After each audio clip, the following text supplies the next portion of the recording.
Salut à tous, j'espère que vous allez bien. Aujourd'hui, nous allons faire une petite vidéo autour du film fiction Leaving Neverland. Ça me plaît pas plus que ça de faire une vidéo autour de ce film. Je préfère faire des vidéos sur les collectors. Mais bon, là, on a atteint vraiment un tel niveau de médiocrité qu'il fallait faire une petite vidéo autour de ça. Ça allait pas trop bien il y a encore 2-3 semaines jusqu'à récemment.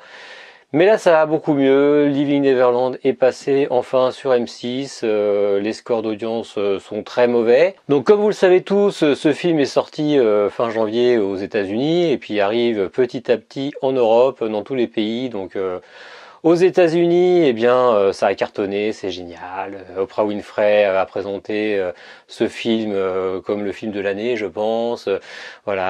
Du coup, dans la foulée, ils ont décidé d'enlever Michael de certaines radios, d'enlever les statues de cire dans les musées Grévin, d'enlever les t-shirts de Michael chez H&M, et j'en passe et des meilleurs. Enfin voilà quoi, c'est genre Michael. Il faut effacer Michael de notre histoire. C'est vraiment incroyable comme un film fiction peut influencer à ce point les gens, et le public en général. Un petit conseil concernant ce film, si vous ne l'avez pas vu, surtout ne le regardez pas, franchement ça ne sert à rien. Ça s'apparente un peu à du lavage de cerveau, à du conditionnement. C'est pour ça d'ailleurs qu'il dure 4 heures, hein. S'il avait duré 1 heure, on n'aurait pas eu le temps de convaincre les gens qui le regardent.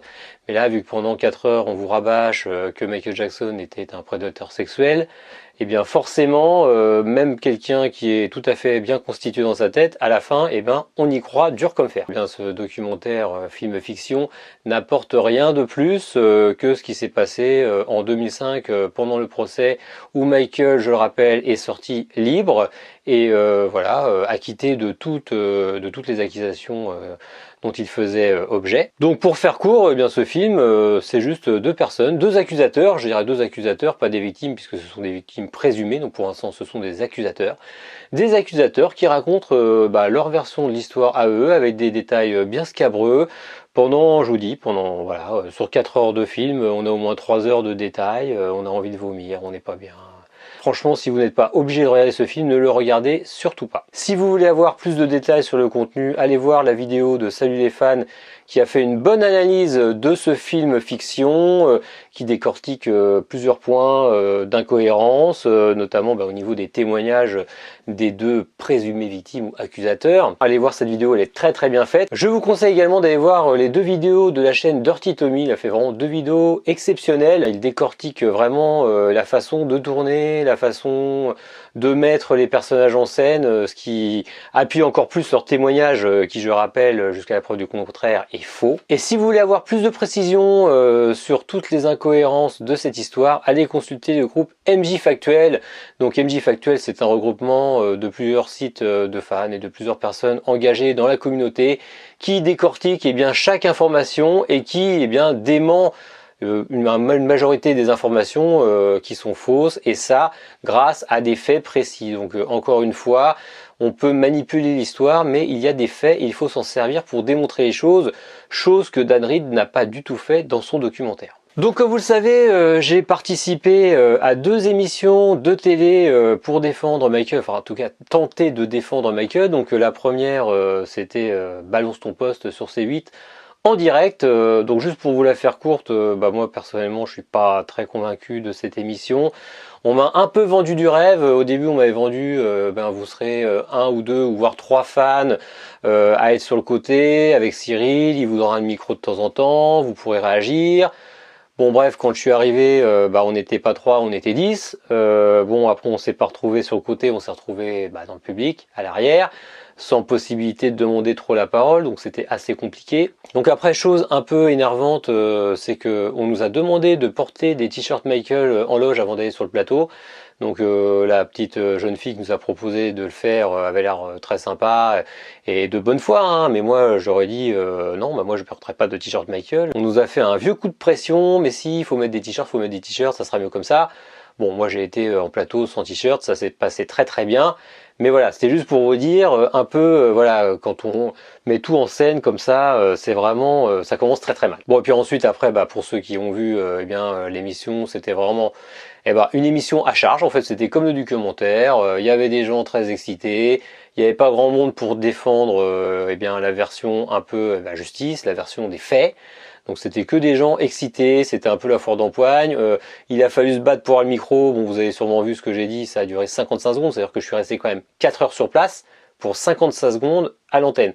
Voilà, et on était 10 fans et on n'est que 4 à avoir parlé. Donc c'était quand même assez compliqué de défendre Michael. Au final, il n'en est rien sorti de cette émission. En plus, les 3T malheureusement ont choisi cette émission pour faire une petite interview. Donc voilà, vu que l'émission était à charge, je pense que l'interview est retombée à plat. Donc franchement, l'authenticité n'est peut-être pas au rendez-vous. C'était archi contrôlé.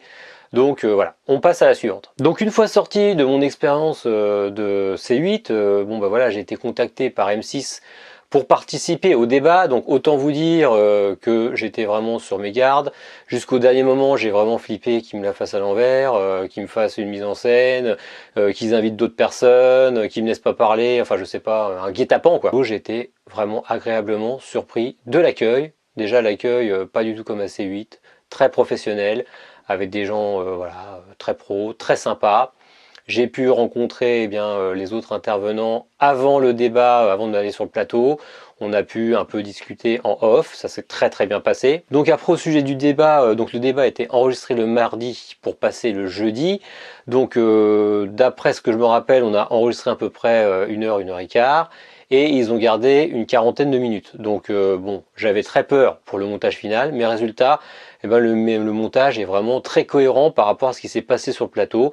M6 n'a pas du tout trafiqué les images comme certains peuvent penser, ou voilà, retravailler la vérité. Ils ont vraiment livré le truc comme ça s'est passé.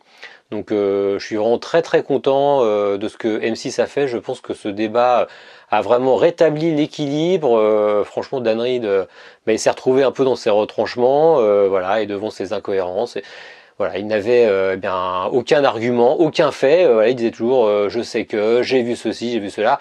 Ah oui, mais où sont les preuves? Où est-ce que tu le montres dans ton document? Nulle part. Donc ça fait quand même du bien de pouvoir débattre et de pouvoir rétablir un peu une part de vérité. Je voulais remercier bien entendu l'animatrice Nathalie Renoux, qui a été vraiment très professionnelle, très sympathique avec moi, très à l'écoute. Elle m'a donné la parole plusieurs fois et très pro, elle est restée très neutre. Donc merci beaucoup Nathalie. Grand merci aussi à Olivier Cachin, comme vous avez vu, il était toujours à piquer Dan Reed pour un oui pour un non. Il a vraiment bien fait son boulot.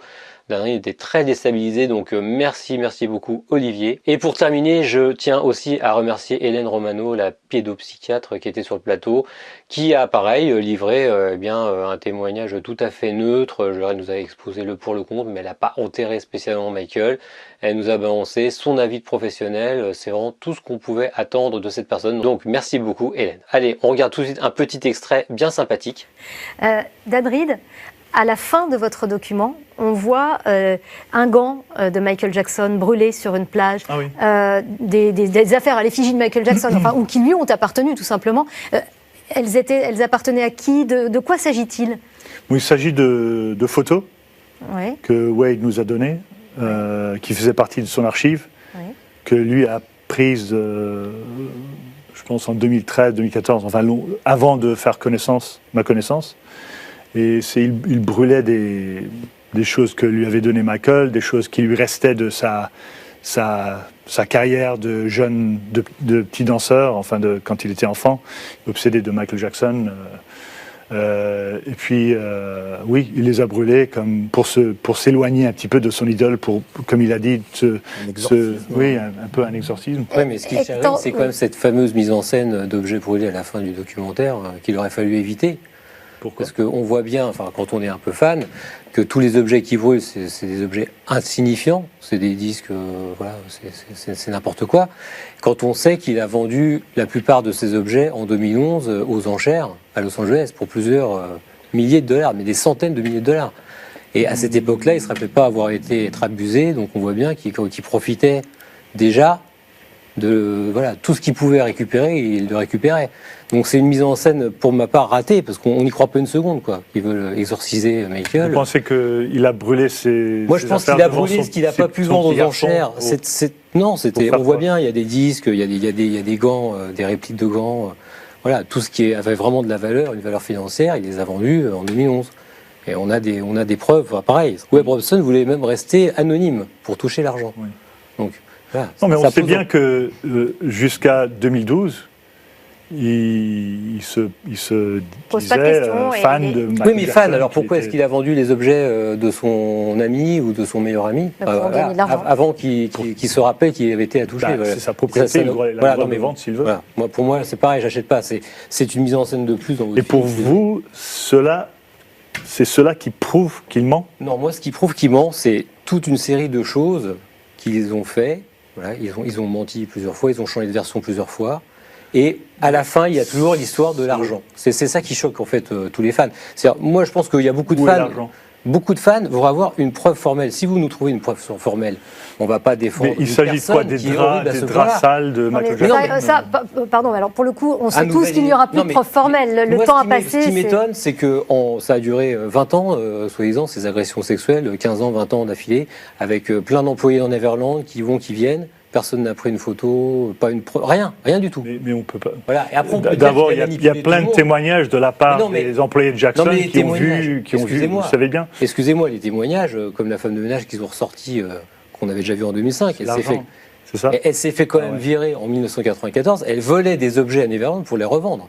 Donc, elle s'est fait virer et comme par hasard, quelques mois après, elle commençait à parler dans la presse. J'ai vraiment beaucoup aimé cette petite anecdote sur les objets brûlés. J'ai vu Dan Reed s'enfoncer dans un truc, il n'aurait jamais dû parler de ça. Donc c'était vraiment très très drôle. Donc moi-même, effectivement, j'ai brûlé 2 pages de l'opus. Alors ce n'est pas une incitation à la haine comme j'ai pu voir dans les commentaires. C'était un geste assez symbolique. Personnellement, je ne peux plus voir Wade Robson en photo nulle part dans ma collection. Donc c'était une façon à moi d'exorciser, puisque je reprends les termes de Wade, d'exorciser ma collection. Et d'ailleurs, j'avais à l'époque acheté l'album QO, le fameux album de Wade que Michael avait produit à l'époque. Donc non, je vais pas encore brûler un album, quoi. Je vais pas faire ça. Bon, je reviens dans une minute.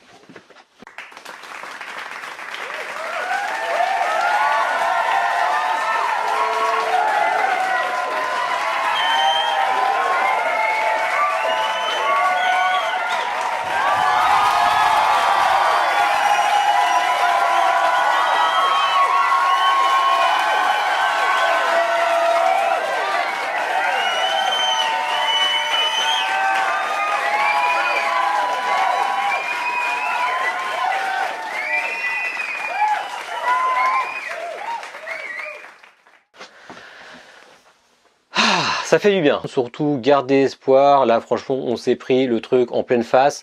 Mais d'ici 2-3 semaines vous verrez ça sera retombé. Franchement voilà. Le débat a bien rétabli le truc. Le bon équilibre. Maintenant Dan Reed va faire son petit tour d'Europe. Ça m'étonnerait qu'il refasse un débat avec des fans qui le piquent là-dessus parce qu'il va se ridiculiser. Au niveau du montage final, il y a eu 2-3 petites scènes qui ont été coupées. Mais franchement ça ne dénature pas du tout le débat. Il y avait juste un moment donné où Dan Reed évoquait le fait que Jimmy Sevchuk avait été harcelé par Michael pour témoigner et puis il avait la pression. Donc du coup forcément je vais tout de suite sauter un peu la gorge. Je lui ai dit que c'était faux, qu'il n'était même pas appelé à témoigner. Donc je ne vois pas pourquoi on l'aurait appelé. Il y a même un inspecteur qui a témoigné très récemment qui a dit que James Sevchuk n'a jamais été appelé pour témoigner. Mais forcément Dan Reed comme d'habitude a prétexté que c'était une information fausse qui venait des forums de fans, je ne sais pas quoi.